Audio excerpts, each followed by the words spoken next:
Hello everyone, स्वागत है आप सभी का एक बार फिर से आपके अपने यूट्यूब चैनल विलेजर्स कॉन्सेप्ट में। तो फ्रेंड्स, आज का जो सेशन है, देखिए यह आरवीडी पब्लिकेशन का बुक जो अभी हम लोग कवर कर रहे हैं बिहार एसएससी के लिए, जो कि खान सर के द्वारा जो है यह बुक निकाला जाता है। तो फ्रेंड्स, आज हम लोग देखने जा रहे हैं इस बुक का प्रैक्टिस सेट नंबर 10। और इस वीडियो से पहले हम लोग इस बुक का 9 मॉडल प्रैक्टिस सेट पूरा कर चुके हैं। तो अगर आप लोग वो वीडियो नहीं देखे तो इस वीडियो के डिस्क्रिप्शन में उसका लिंक दे दिया जाएगा, यहाँ से आप लोग देख लीजिएगा। और वीडियो अगर अच्छी लगे तो एक लाइक जरूर कर दीजिएगा और अपने दोस्तों में भी इसको शेयर जरूर कीजिएगा। चैनल पर अगर नए विजिट कर रहे होंगे तो प्लीज़ इस चैनल को एक बार सब्सक्राइब जरूर कर लीजिएगा। और अगर फ्रेंड्स आप लोगों को इसका पीडीएफ चाहिए तो हमारे टेलीग्राम चैनल विलेजर्स कॉन्सेप्ट को ज्वाइन कर लीजिए, वहाँ से इसका पीडीएफ भी आप लोगों को मिल जाएगा। तो आइए शुरू करते हैं आज का सेशन और देखते हैं प्रैक्टिस सेट 10 का यहाँ पे पहला क्वेश्चन क्या कह रहा है। तो देखिए क्वेश्चन नंबर फर्स्ट जो यहाँ पे दिया हुआ कह रहा है इसमें कि हड़प्पा कालीन सभ्यता में विशाल स्नानागार की खोज किसने की थी। तो देखिए इसका जो राइट आंसर है वह है जॉन मार्शल। जॉन मार्शल के द्वारा जो है हड़प्पा कालीन सभ्यता में विशाल स्नानागार की खोज करी गई थी। ऑप्शन नंबर डी इस क्वेश्चन का राइट आंसर है। और देखिए इस क्वेश्चन में कह रहा है कि अजातशत्रु के कार्यकाल में किस बौद्ध संगीति का आयोजन किया गया। देखिए इसका राइट आंसर हो जाएगा प्रथम बौद्ध संगीति का आयोजन किया गया था। ऑप्शन नंबर ए जो है इसका राइट आंसर हो जाएगा। ठीक है फ्रेंड्स, देखिए इसका जो आयोजन किया गया था वह किया गया था 483 ईस्वी पूर्व में। कब किया गया था? 483 ईस्वी पूर्व में जो है इसका आयोजन किया गया था अजातशत्रु के कार्यकाल में। और इसकी जो अध्यक्षता किया गया था वह महाकश्यप के द्वारा किया गया था। फ्रेंड्स याद रखिएगा, ठीक है। ऑप्शन नंबर ए जो है इसका राइट आंसर हो जाएगा। अब चलिए अगला क्वेश्चन देख लेंगे। यहाँ पे देखिए इसमें कह रहा है कि हड़प की नीति सर्वप्रथम किस रियासत पर लागू की गई थी। हड़प की नीति सर्वप्रथम किस रियासत पर लागू की गई थी? सही आंसर है देखिए यह सतारा पर सबसे पहले किया गया था। ऑप्शन नंबर सी जो है इसका राइट आंसर हो जाएगा। देखिए हड़प की नीति के अंतर्गत उन सभी राष्ट्र जिनके उत्तराधिकारी नहीं थे उनको ब्रिटिश साम्राज्य में मिला लिया जाता था। और हड़प की नीति को लागू करने वाले लॉर्ड डलहौजी थे, यह भी याद रखिएगा। और सर्वप्रथम सतारा को इस नीति के अंतर्गत हड़प लिया गया था। ऑप्शन नंबर सी इस क्वेश्चन का राइट आंसर है। अगला क्वेश्चन देख लीजिए, कह रहा है कि स्वतंत्रता संघर्ष के दौरान प्रसिद्ध समाचार पत्र केसरी के संस्थापक संपादक कौन थे। सही आंसर है इस क्वेश्चन का ऑप्शन नंबर बी हो जाएगा। लोकमान्य तिलक के द्वारा जो है यह संपादित किया जाता था। ऑप्शन नंबर बी जो है इस क्वेश्चन का राइट आंसर होगा। अब अगला क्वेश्चन देख लीजिए। यहाँ पे क्वेश्चन नंबर 5 देखिए, कह रहा है इसमें कि कांग्रेस के नरम दल और गरम दल का समझौता किस सम्मेलन में हुआ था। किस सम्मेलन में हुआ था? सही आंसर देखिए लखनऊ अधिवेशन जो हुआ था 1916 ईस्वी में, इसी में जो है इसका समझौता हुआ था। तो ऑप्शन नंबर बी इस क्वेश्चन का राइट आंसर हो जाएगा। ठीक है, अब चलिए अगला क्वेश्चन देख लीजिए। यहाँ पे क्वेश्चन नंबर 6 हो जाएगा। फ्रेंड्स कह रहा है इसमें कि किस ब्रिटिश गवर्नर जनरल ने देश में से सती प्रथा निर्मूल की थी। तो देखिए इसका जो राइट आंसर है वह है option number C, Lord William Bentinck के द्वारा जो है यह किया गया था। ऑप्शन नंबर सी इसका राइट आंसर हो जाएगा। अब चलिए अगला क्वेश्चन देख लीजिए। यहाँ पे देखिए अगला क्वेश्चन यहाँ पे 7 नंबर कह रहा है इसमें कि अवध में किसानों का नेतृत्व किसने किया। अवध में किसानों का नेतृत्व किसने किया था? सही आंसर है बाबा रामचंद्र ने। ऑप्शन नंबर सी जो है इस क्वेश्चन का राइट आंसर हो जाएगा। देखिए अवध में किसानों का नेतृत्व बाबा रामचंद्र ने किया था। उन्होंने फिजी द्वीप में जाकर एक मजदूर की तरह कार्य किया और बाद में जवाहरलाल नेहरू और अन्य सदस्यों के साथ मिलकर और ओझा किसान सभा की स्थापना की। तो ऑप्शन नंबर सी जो है इसका राइट आंसर हो जाएगा। अब चलिए अगला क्वेश्चन देख लीजिए। फ्रेंड्स कह रहा है कि जापान में रक्तहीन क्रांति या मेजी पुनः स्थापना किस वर्ष में हुई थी। तो देखिए यह हुआ था 1868 ईस्वी में। ठीक है, 1868 ईस्वी में हुआ था। ऑप्शन नंबर बी जो है इसका सही आंसर हो जाएगा। अब चलिए अगला क्वेश्चन देख लीजिए। यहाँ पे देखिए कह रहा है इसमें कि भारत में पुर्तगालियों का पहला गवर्नर कौन था। भारत में पुर्तगालियों का पहला गवर्नर, राइट आंसर है इस क्वेश्चन का देखिए ऑप्शन नंबर यहाँ पे बी हो जाएगा।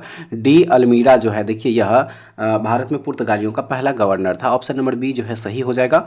अब चलिए अगला क्वेश्चन देख लीजिए। यहाँ पे देखिए इसमें कह रहा है कि वित्त आयोग क्या सही आंसर हो जाएगा। देखिए इसका ऑप्शन नंबर डी, वित्त आयोग जो है देखिए यह केंद्र और राज्यों के बीच संसाधनों के बंटवारे पर निर्णय लेता है। ठीक है, केंद्र और राज्यों के बीच संसाधनों के बंटवारे पर क्या करता है, यह निर्णय लेता है। कौन निर्णय लेता है? तो वित्त आयोग लेता है। ऑप्शन नंबर डी इस क्वेश्चन का राइट आंसर हो जाएगा। अब अगला क्वेश्चन देख लीजिए। यहाँ पे क्वेश्चन नंबर 11 देखिए कह रहा है इसमें कि निम्न में से कौन सा भारतीय संविधान की विशेषता नहीं है। कौन सा भारतीय संविधान की विशेषता नहीं है? देखिए दो ऑप्शन दिया हुआ है। पहला है कि लिखित संविधान और संविधान की सर्वोच्चता, बी में है मौलिक अधिकार। बाकी का इसका जो ऑप्शन है आइए इधर देख लेते हैं। यहाँ पे क्वेश्चन नंबर 12 का देखिए दो ऑप्शन इधर और दिया हुआ है और ये दो ऑप्शन है यहाँ पे देखिए प्रतिबद्ध न्यायपालिका और नीति निर्देशक सिद्धांत। तो इस क्वेश्चन का जो सही आंसर हो जाएगा फ्रेंड्स वो हो जाएगा यहाँ पे देखिए ऑप्शन नंबर सी, प्रतिबद्ध न्यायपालिका। ठीक है, प्रतिबद्ध न्यायपालिका हो जाएगा इसका राइट आंसर। अब अगला क्वेश्चन देख लीजिए। यहाँ पे देखिए क्वेश्चन नंबर 12 होगा और इसमें कह रहा है कि संविधान सभा के किस नेता ने संवैधानिक उपचारों के अधिकारों को भारतीय संविधान का हृदय और आत्मा कहा है? तो देखिए यह कहा गया था डॉक्टर B.R. अम्बेडकर के द्वारा। ऑप्शन नंबर बी जो है इसका सही आंसर होगा।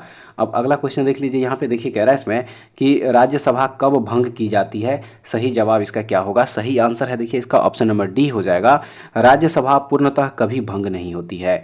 राज्यसभा पूर्णतः कभी भंग नहीं होती है। ऑप्शन नंबर डी जो है इसका राइट आंसर हो जाएगा। ठीक है, देखिए राज्यसभा जो है यह एक अस्थायी सदन है और इसे भंग नहीं किया जा सकता है। और प्रत्येक 2 वर्ष के बाद जो है राज्यसभा में 1/3 सदस्य क्या होता है? सेवानिवृत्त हो जाता है। और पूर्णकालिक अवधि के लिए जो है निर्वाचित सदस्य 6 वर्षों की अवधि के लिए कार्य करता है। तो ऑप्शन नंबर डी इसका याद रखिएगा, सही आंसर हो जाएगा। अब चलिए नेक्स्ट देख लीजिए, यहाँ पे क्वेश्चन नंबर 14 देखिए कह रहा है इसमें कि संविधान का अनुच्छेद 56 संबंधित है किससे? संविधान का अनुच्छेद जो 56 है यह किससे संबंधित है? सही आंसर है देखिए यह भारत के राष्ट्रपति के कार्यकाल प्रावधान से संबंधित है। ठीक है, भारत के राष्ट्रपति के कार्यकाल प्रावधान से यह संबंधित है। ऑप्शन नंबर सी इस क्वेश्चन का राइट आंसर हो जाएगा। अब चलिए नेक्स्ट देख लीजिए, यहाँ पे 15 नंबर क्वेश्चन होगा। देखिए इसमें कह रहा है कि लोकतांत्रिक सरकार के 3 अंग है। लोकतांत्रिक सरकार के 3 अंग कौन कौन से हैं? तो देखिए वह हो जाएगा यहाँ पे, पहला है कार्यपालिका, फिर विधायिका और न्यायपालिका। तो लोकतांत्रिक सरकार के 3 अंग यही है। ऑप्शन नंबर ए इसका राइट आंसर होगा। अब चलिए अगला क्वेश्चन देख लीजिए, यहाँ पे देखिए कह रहा है इसमें कि भारत के पंचायत राज प्रणाली में कितने स्तर है? भारत के पंचायती राज प्रणाली में कितने स्तर है? सही आंसर है देखिए इसमें 3 स्तर है। ऑप्शन नंबर सी जो है इसका सही आंसर हो जाएगा। अब चलिए नेक्स्ट देख लीजिए, कह रहा है इसमें कि भारत में खाद्य सुरक्षा अधिनियम वर्ष में लागू हुआ था, यानी कि किस वर्ष में लागू हुआ था भारत में खाद्य सुरक्षा अधिनियम? तो देखिए यह लागू हुआ था 2013 ईस्वी में। ठीक है, भारत में खाद्य सुरक्षा अधिनियम जो है देखिए यह 10 सितंबर, ठीक है, 10 सितंबर 2013 ईस्वी में लागू किया गया था। और इसका उद्देश्य लोगों को सस्ती दर में पर्याप्त मात्रा में उत्तम खाद्यान्न उपलब्ध कराना था। तो ऑप्शन नंबर सी जो है इस क्वेश्चन का राइट आंसर हो जाएगा। अब चलिए नेक्स्ट देख लीजिए, यहाँ पे क्वेश्चन नंबर देखिए 18 हो जाएगा। कह रहा है इसमें कि राष्ट्रीय प्रतीक में सिंह के अलावा और कौन से जानवर की आकृति है? तो देखिए इसमें सिंह के अलावा जो है बैल तथा घोड़ा की आकृति है। ठीक है, ऑप्शन नंबर बी जो है इसका राइट आंसर हो जाएगा। ठीक है फ्रेंड्स, देखिए भारत का राष्ट्रीय प्रतीक अशोक के स्तंभ की अनुकृति है जो सारनाथ में सुरक्षित है। और इसमें 4 सिंह है, नीचे घंटे के आकार के पद के ऊपर एक चित्रवल्लरी में एक हाथी, घोड़ा, बैल है। ठीक है, तो ऑप्शन नंबर बी जो है इसका राइट आंसर हो जाएगा। अब चलिए अगला क्वेश्चन देख लीजिए, यहाँ पे देखिए कह रहा है इसमें कि दक्षिण गोलार्ध में उत्तर अयनांत किस दिन होता है? दक्षिण गोलार्ध में उत्तर अयनांत किस दिन होता है? तो देखिए फ्रेंड्स यह होता है 22 दिसंबर को। ऑप्शन नंबर ए हो जाएगा सही। ठीक है, क्या हो जाएगा? ऑप्शन नंबर ए जो है क्या हो जाएगा? इसका राइट आंसर हो जाएगा। अब चलिए नेक्स्ट देख लीजिए, कह रहा है इसमें कि यदि पृथ्वी का अक्ष झुका नहीं होता तो सूर्य की किरणें केवल लंबवत पड़ती कहाँ पर? सही आंसर है देखिए इसकी जो लंबवत पड़ती वह पड़ती भूमध्य रेखा पर। ऑप्शन नंबर डी जो है इसका सही आंसर हो जाएगा। अब चलिए अगला क्वेश्चन देख लीजिए, यहाँ पे क्वेश्चन नंबर देखिए 21 है। क्वेश्चन नंबर यहाँ पे देखिए 21 है और देखिए कह रहा है इस क्वेश्चन में कि ग्रेट बैरियर रीफ स्थित है। ग्रेट बैरियर रीफ कहाँ स्थित है? सही आंसर देखिए यह ऑस्ट्रेलिया में स्थित है। ठीक है, ग्रेट बैरियर रीफ जो है यह ऑस्ट्रेलिया में स्थित है और यह इस लैंड के उत्तर पूर्वी तट पर स्थित है। ठीक है, और यूनेस्को द्वारा विश्व धरोहर स्थल घोषित किया गया है, ये भी याद रखिएगा इसको। तो ऑप्शन नंबर ए जो है इसका राइट आंसर हो जाएगा। अब चलिए नेक्स्ट देख लीजिए, यहाँ पे देखिए कह रहा है इसमें कि भारत का कौन सा प्रदेश रबर का सबसे अधिक उत्पादन करता है? भारत का वह कौन सा प्रदेश है? सही आंसर देखिए केरल में जो है सबसे ज़्यादा रबर उत्पादित होता है। ऑप्शन नंबर सी इस क्वेश्चन का राइट आंसर हो जाएगा फ्रेंड्स। चलिए नेक्स्ट देख लीजिए, यहाँ पे क्वेश्चन नंबर देखिए 23 होगा और इसमें कह रहा है कि विश्व का सबसे विशाल समुद्र कौन सा है? विश्व का सबसे विशाल समुद्र, सही आंसर है देखिए ऑप्शन नंबर बी हो जाएगा। प्रशांत महासागर जो है देखिए यह विश्व का सबसे विशाल समुद्र है। ऑप्शन नंबर बी इस क्वेश्चन का राइट आंसर हो जाएगा। अब चलिए अगला क्वेश्चन देख लीजिए, कह रहा है कि निम्न में से कहाँ पर विश्व का सबसे यूरेनियम रिजर्व है? निम्न में से कहाँ पर विश्व का सबसे यूरेनियम रिजर्व? सही आंसर हो जाएगा देखिए इसका ऑस्ट्रेलिया में। ऑस्ट्रेलिया में विश्व का सबसे ज़्यादा यूरेनियम रिजर्व है। ऑप्शन नंबर ए जो है इसका राइट आंसर हो जाएगा। अब अगला क्वेश्चन देख लीजिए, यहाँ पे 25 नंबर क्वेश्चन होगा और इसमें कह रहा है कि दक्षिणी गोलार्ध में व्यापारिक पवनों के बहने की दिशा क्या है? तो देखिए इसकी जो बहने की दिशा है वह है उत्तर पश्चिम से दक्षिण पूरब। ठीक है, उत्तर पश्चिम से किधर है? दक्षिण पूरब है। ऑप्शन नंबर डी जो है सही हो जाएगा। अब चलिए नेक्स्ट देख लीजिए, यहाँ पे देखिए कह रहा है इसमें कि निम्नलिखित में से कौन सा शहर गोदावरी नदी के किनारे स्थित नहीं है? वह कौन सा शहर है? तो देखिए नक्सारी जो है यह गोदावरी नदी के किनारे स्थित नहीं है। ऑप्शन नंबर बी जो है इसका क्या हो जाएगा? राइट आंसर हो जाएगा। ठीक है, आइए अब देखते हैं नेक्स्ट क्वेश्चन। और देखिए इसमें कह रहा है कि भारत में निम्नलिखित में से किस रेडियोधर्मी धातु का विश्व का सबसे बड़ा भंडार मौजूद है। सही आंसर है देखिए इसका ऑप्शन नंबर डी, थोरियम का। ठीक है, ऑप्शन नंबर डी जो है इसका क्या हो जाएगा, राइट आंसर हो जाएगा। अब चलिए अगला क्वेश्चन देखेंगे। यहाँ पे 28 नंबर देखिए कह रहा है कि भारत का सबसे अधिक लीची का उत्पादक राज्य कौन सा है। भारत में सबसे अधिक लीची का जो उत्पादन होता है वह किस राज्य में होता है। सही आंसर है देखिए यह बिहार में होता है। ठीक है, ऑप्शन नंबर ए जो है इसका राइट आंसर हो जाएगा। ठीक है फ्रेंड्स, चलिए अगला क्वेश्चन देख लीजिए। यहाँ पे क्वेश्चन नंबर 29 देखिए कह रहा है इसमें कि किसी नदी घाटी के चौड़ा होने का कारण क्या है। किसी नदी घाटी के चौड़ा होने का कारण क्या है। तो देखिए इसका जो चौड़ा होने का कारण है वह है पार्श्विक अपरदन यानी कि भूक्षरण जिसको कहा जाता है। ऑप्शन नंबर बी जो है सही हो जाएगा। अब चलिए नेक्स्ट देख लीजिए। कह रहा है इसमें कि जनगणना 2011 के अनुसार सबसे अधिक घनत्व किसका था। जनगणना 2011 के अनुसार सबसे अधिक घनत्व किसका था। सही आंसर है देखिए दिल्ली का। ठीक है, जनगणना 2011 के अनुसार भारत में दिल्ली का अधिक घनत्व है। इस यहाँ पे जो 4 ऑप्शन दिया उस हिसाब से।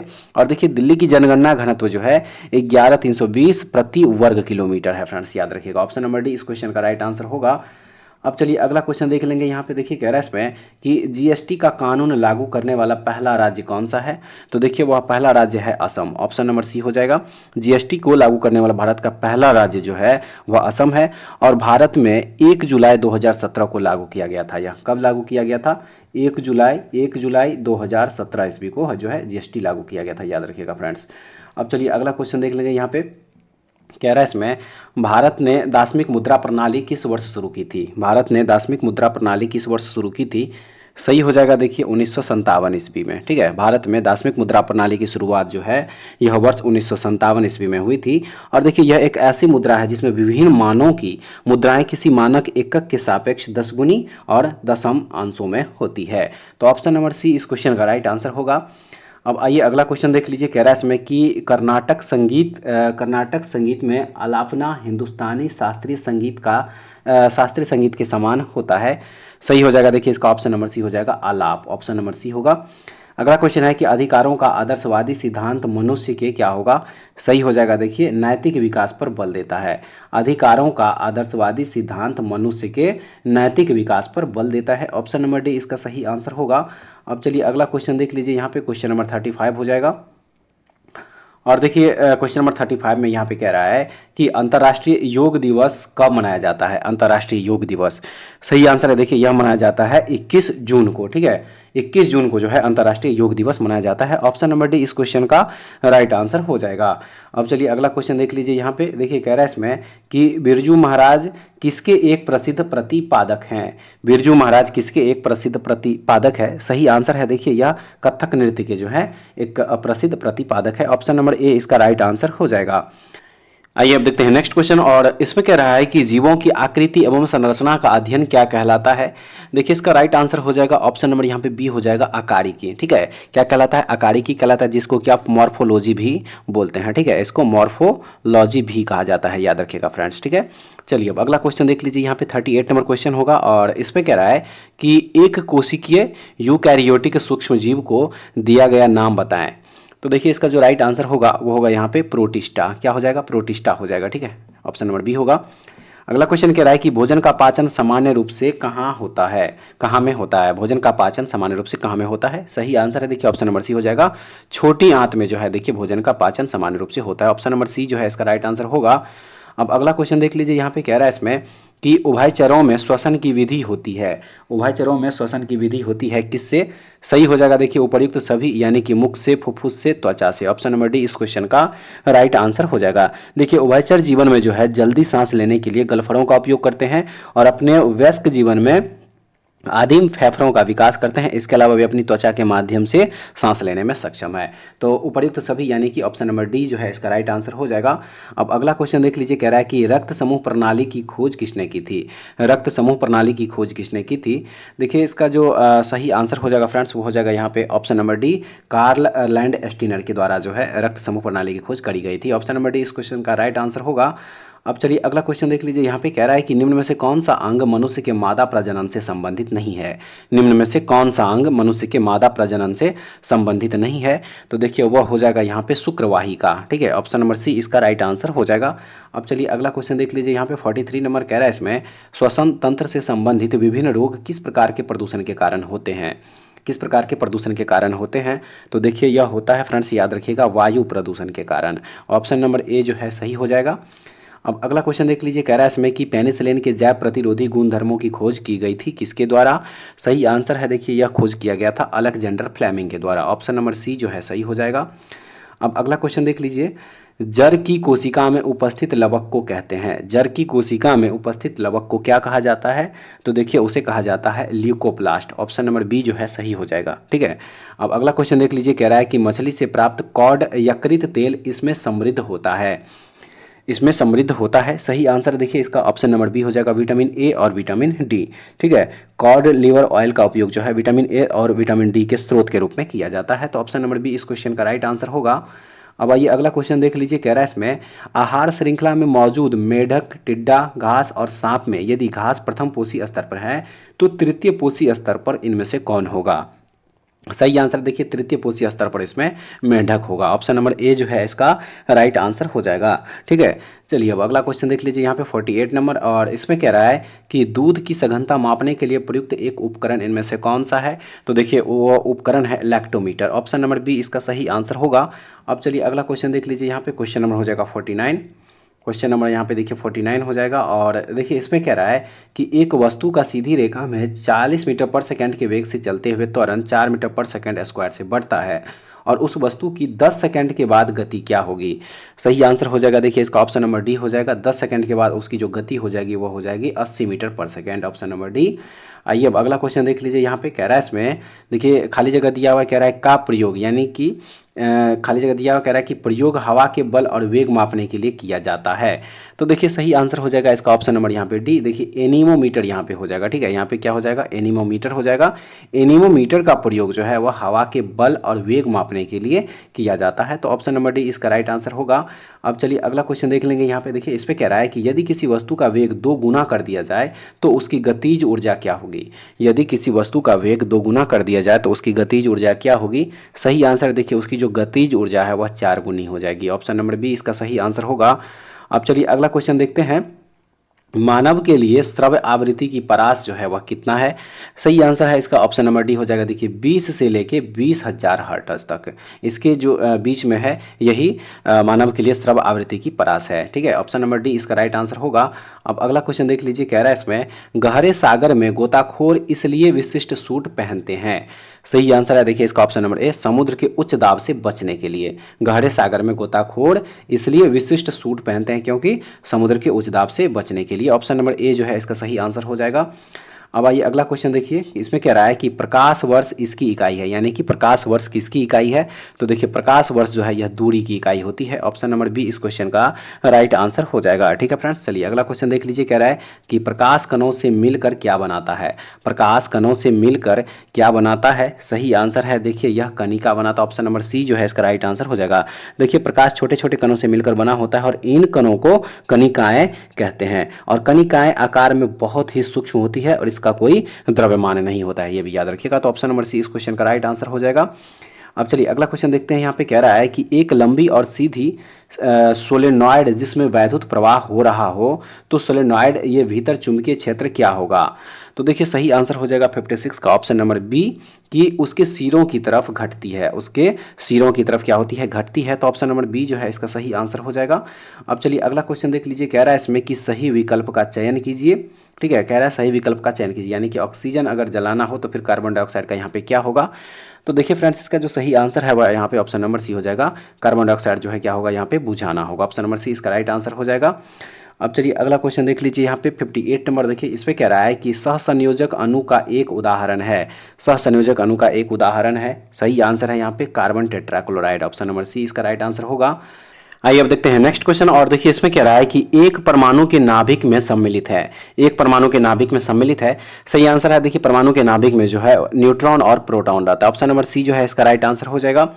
अब चलिए अगला क्वेश्चन देख लीजिए, यहाँ पे कह रहा है इसमें कि निम्नलिखित में से कौन सा विकल्प अक्रिय गैस नहीं है? इनमें से कौन सा विकल्प अक्रिय गैस नहीं है? सही आंसर है देखिए यहाँ पे क्लोरीन जो है देखिए यह एक अक्रिय गैस नहीं है, बाकी क्रिप्टन, आर्गन, जेनॉन ये सब के सब जो है अक्रिय गैस की श्रेणी में आता है। तो ऑप्शन नंबर डी इसका राइट आंसर होगा।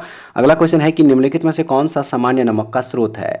सही आंसर हो जाएगा देखिए इसका ऑप्शन नंबर बी, हाईलाइट। ठीक है, हाईलाइट जो है यह सामान्य नमक का स्रोत है। ऑप्शन नंबर बी होगा सही। अगला क्वेश्चन है कि गैमेक्सिन, डीडीटी और ब्लीचिंग पाउडर महत्वपूर्ण यौगिक है। महत्वपूर्ण यौगिक है किसके? तो देखिए सही आंसर हो जाएगा ये सब के सब जो है क्लोरीन के महत्वपूर्ण यौगिक है। ऑप्शन नंबर ए इसका राइट आंसर हो जाएगा। अब चलिए अगला क्वेश्चन देख लीजिए यहाँ पे। देखिए क्वेश्चन नंबर हो जाएगा 63। क्वेश्चन नंबर देखिए यहाँ पे 63 होगा और देखिए इसमें कह रहा है कि मोमबत्ती का जलना निम्न में से किस परिवर्तन का उदाहरण है? सही आंसर है देखिए इसका ऑप्शन नंबर सी, या भौतिक एवं रासायनिक परिवर्तन दोनों है। ऑप्शन नंबर सी इसका सही आंसर हो जाएगा। नेक्स्ट देख लीजिए यहाँ पे कह रहा है इसमें कि गैल्वेनाइजेशन का मतलब इस्पात पर किसकी पतली परत के साथ आवरण करना है?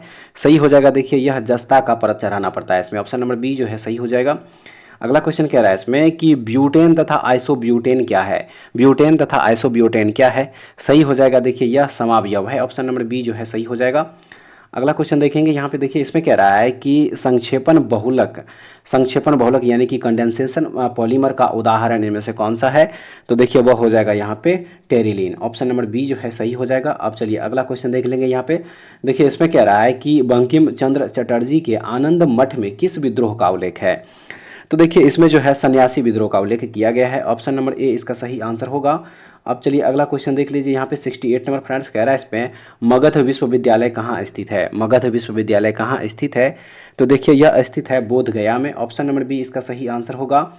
अब चलिए नेक्स्ट क्वेश्चन देख लीजिए यहाँ पे। देखिए इसमें कह रहा है कि महाराष्ट्र के किस जिले में भारत का पहला कार्बन तटस्थ गाँव का विकास हो रहा है? सही आंसर है देखिए इसका ऑप्शन नंबर डी हो जाएगा, ठाणे में। कहाँ पे हो रहा है? ठाणे में हो रहा है। ऑप्शन नंबर डी होगा। अगला क्वेश्चन देखेंगे यहाँ पे। देखिए इसमें कह रहा है कि राष्ट्रपति द्रौपदी मुर्मू को देश के सर्वोच्च नागरिक पुरस्कार grand order of the chain of yellow star से सम्मानित किया गया है। यह किस देश का सर्वोच्च नागरिक पुरस्कार है? सही हो जाएगा देखिए यह सूरीनाम का सर्वोच्च पुरस्कार है। ऑप्शन नंबर बी इस क्वेश्चन का क्या हो जाएगा? राइट आंसर हो जाएगा। ठीक है फ्रेंड्स, चलिए अगला क्वेश्चन देखेंगे यहाँ पे। क्वेश्चन नंबर 71 होगा और इसमें कह रहा है कि निम्नलिखित में से किस अंतर्राष्ट्रीय मानवतावादी संगठन की स्थापना के लिए स्विट्जरलैंड व्यवसायी जीन हेनरी ड्यूनेंट मुख्य प्रेरक थे? सही हो जाएगा देखिए इसका ऑप्शन नंबर ए हो जाएगा, अंतर्राष्ट्रीय रेड क्रॉस समिति। ठीक है, अंतर्राष्ट्रीय रेड क्रॉस समिति, याद रखिएगा अंतर्राष्ट्रीय रेड क्रॉस समिति की स्थापना जो है यह जीन हेनरी ड्यूनेंट की प्रेरणा से ही हुई है, याद रखिएगा। और इसकी जो स्थापना हुई थी फ्रेंड्स वह हुई थी 1863 ईस्वी को, यह भी याद रखना है 1863 को। ऑप्शन नंबर ए जो है इसका राइट आंसर होगा। अब चलिए अगला क्वेश्चन देख लीजिए यहाँ पे। देखिए इसमें कह रहा है कि निम्नलिखित में से कौन सी जनजाति भगोरिया उत्सव मनाती है? कौन सी जनजाति है वो? तो देखिए वह जनजाति है भील जनजाति। ऑप्शन नंबर सी जो है इसका राइट आंसर हो जाएगा। अब अगला क्वेश्चन देख लीजिए यहाँ पे। देखिए इसमें कह रहा है कि प्रधानमंत्री उज्ज्वला योजना इनमें से किससे संबंधित है? सही आंसर है देखिए यह एलपीजी कनेक्शन से संबंधित है फ्रेंड्स। ऑप्शन नंबर सी इसका राइट आंसर हो जाएगा। अब अगला क्वेश्चन देख लीजिए, कह रहा है इसमें कि आईसीसी पुरुष क्रिकेट विश्व कप 2019 का आयोजन कहाँ पे हुआ था? तो देखिए इसका जो आयोजन हुआ था फ्रेंड्स वह यूनाइटेड किंगडम में हुआ था। ऑप्शन नंबर ए जो है इसका राइट आंसर हो जाएगा। ठीक है, और फाइनल मुकाबले में जो है इंग्लैंड ने न्यूजीलैंड को हराया था, ये भी याद रखना है। ऑप्शन नंबर ए इसका राइट आंसर हो जाएगा। अब चलिए अगला क्वेश्चन देख लीजिए यहाँ पे 75 नंबर क्वेश्चन होगा, क्वेश्चन नंबर 75। और इसमें कह रहा है कि कर्नाटक में स्थित कैगा किसके लिए प्रसिद्ध है? कर्नाटक में स्थित कैगा किसके लिए प्रसिद्ध है? सही आंसर है देखिए यह नाभिकीय संयंत्र के लिए प्रसिद्ध है। ऑप्शन नंबर बी जो है इसका राइट आंसर हो जाएगा। ठीक है, अब चलिए अगला क्वेश्चन देख लीजिए यहाँ पे 76 नंबर क्वेश्चन होगा और इसमें कह रहा है संसद के 2 क्रमिक सत्रों के बीच अधिकतम कितना अंतराल होता है? तो देखिए अधिकतम जो अंतराल होता है वो होता है 6 माह। ऑप्शन नंबर डी जो है सही हो जाएगा। अगला क्वेश्चन देखेंगे यहाँ पे 77 नंबर कह रहा है कि भारत से मयूर सिंहासन कौन लेकर गया था? भारत से मयूर सिंहासन कौन लेकर के गया था? सही है देखिए यह नादिर शाह ले गया था। भारत से मयूर सिंहासन को नादिर शाह लेकर गया था और नादिर शाह ने 1939 में भारत पर आक्रमण किया था, ये भी याद रखना है। ठीक है, अब चलिए अगला क्वेश्चन देख लीजिए यहाँ पे 78 नंबर। देखिए इसमें कह रहा है कि निम्नलिखित में से किसे वर्ष 2019 के लिए कला अभिनय रंगमंच के क्षेत्र में पद्म विभूषण से सम्मानित किया गया? तो देखिए यह सम्मानित किया गया था बलवंत मोरेश्वर पुरंदरे को। ऑप्शन नंबर डी जो है क्या हो जाएगा इस क्वेश्चन का राइट आंसर हो जाएगा फ्रेंड्स। चलिए अगला क्वेश्चन देख लीजिए यहाँ पे 79 नंबर और इसमें कह रहा है कि इनमें से कौन सा ब्रह्मपुत्र नदी का उद्गम स्थल है? इनमें से कौन सा ब्रह्मपुत्र नदी का उद्गम स्थल है? सही हो जाएगा देखिए इस नदी का जो उद्गम स्थल है वह है मानसरोवर झील। ऑप्शन नंबर सी इस क्वेश्चन का राइट आंसर हो जाएगा। ठीक है, मानसरोवर झील जो है ब्रह्मपुत्र नदी का उद्गम स्थल है और यह नदी 3 देश तिब्बत, भारत तथा बांग्लादेश से होकर बहती है, ये भी याद रखिएगा फ्रेंड्स। ऑप्शन नंबर सी इस क्वेश्चन का राइट आंसर हो जाएगा। आइए अब देखते हैं नेक्स्ट क्वेश्चन। नेक्स्ट क्वेश्चन जो यहाँ पे दिया क्वेश्चन नंबर 80 कह रहा है इसमें कि राष्ट्रपति और उपराष्ट्रपति दोनों की अनुपस्थिति में भारत के राष्ट्रपति का कार्यभार कौन संभालता है। सही आंसर है देखिए इसका ऑप्शन नंबर ए, भारत का जो मुख्य न्यायाधीश होता है वही संभालते हैं। ऑप्शन नंबर ए इसका सही आंसर हो जाएगा। अगला क्वेश्चन देखेंगे यहाँ पे 81 नंबर कह रहा है कि प्रसिद्ध यात्री और लेखक मोहम्मद इब्न बतूता किस देश से संबंधित है जिन्होंने 14वीं शताब्दी में भारत सहित कई देशों की यात्रा की थी। तो देखिए यह संबंधित है मोरक्को से। ऑप्शन नंबर डी जो है इसका सही आंसर होगा। अब देखिए नेक्स्ट क्वेश्चन यहाँ पे कह रहा है कि निम्नलिखित में से किस कार्यक्रम से पहले गांधी इरविन समझौते पर हस्ताक्षर किए गए थे। किस कार्यक्रम से पहले। सही हो जाएगा देखिए यह किया गया था द्वितीय गोलमेज सम्मेलन से पहले। ऑप्शन नंबर सी जो है सही हो जाएगा। अब देखेंगे हम लोग अगला क्वेश्चन यहाँ पे देखिए इसमें कह रहा है कि अंतर्राष्ट्रीय श्रम संगठन यानी कि ILO की स्थापना किस वर्ष हुई थी। तो देखिए इसकी जो स्थापना हुई थी फ्रेंड्स वह हुई थी 1919 ईस्वी में। ठीक है, अंतर्राष्ट्रीय श्रम संगठन की जो स्थापना हुई थी वह 1919 ईस्वी में हुई थी और इसका मुख्यालय है जेनेवा में। ठीक है, इसका मुख्यालय कहाँ पे है तो जेनेवा में जो है इसका मुख्यालय है, याद रखिएगा। और वर्तमान में जो इसके सदस्य देश है वह है 187 यानी कि 187। ठीक है फ्रेंड्स, ये भी याद रखिएगा आप लोग। अब चलिए अगला क्वेश्चन देख लीजिए, यहाँ पे क्वेश्चन नंबर 84 होगा। देखिए इस पर कह रहा है निम्नलिखित में से किसने भारत का 3 चरण वाला नाभिकीय शक्ति कार्यक्रम तैयार किया था। तो देखिए यह तैयार किया गया था, याद रखिएगा, होमी जहांगीर भाभा के द्वारा। ठीक है, ऑप्शन नंबर सी जो है इसका करेक्ट आंसर होगा। आइए फ्रेंड्स अब देखते हैं इस वीडियो का लास्ट क्वेश्चन। और देखिए इसमें कह रहा है कि किसी लोक सेवक को निम्नलिखित में से क्या बनने की अनुमति नहीं है।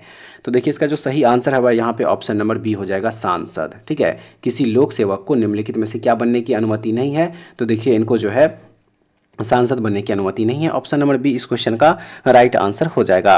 तो फ्रेंड्स ये था आज का सेशन और आज हम लोग देखे हैं इस बुक का प्रैक्टिस सेट नंबर 10। ठीक है, आरबीटी पब्लिकेशन जो कि खान सर के द्वारा बुक निकाला जाता है। अभी जो है हम लोग इसका बिहार एसएससी के लिए मॉडल प्रैक्टिस सेट कवर कर रहे हैं और इस क्रम में आज हम लोग इसका 10वां मॉडल प्रैक्टिस सेट जो है यहाँ पे मॉडल प्रैक्टिस सेट जो है देखिए इसका कवर किया है। टोटल 85 क्वेश्चन देखे हैं, जीके जीएस करंट अफेयर्स और जनरल साइंस का क्वेश्चन था। और बाकी जो मैथ और रीजनिंग का क्वेश्चन है इसका आंसर टिक जो है आपका PDF हमारे टेलीग्राम चैनल विलेजर्स कॉन्सेप्ट से आप लोग ज्वाइन हो जाइए, वहाँ से इसका PDF आप लोगों को मिल जाएगा। तो फ्रेंड्स उम्मीद करते हैं कि आज का सेशन भी आप लोगों के लिए काफ़ी महत्वपूर्ण साबित होगा। एक बार कमेंट्स करके जरूर बताइएगा कि आज का सेशन आप लोगों को कैसा लगा और इसमें टोटल आप लोग कितना क्वेश्चन सही कर पाए। तो फ्रेंड्स ऐसे वीडियो पाने के लिए हमारे चैनल के साथ जुड़े रहिए। नेक्स्ट वीडियो में दोबारा फिर से मिलते हैं, तब तक के लिए जय हिंद।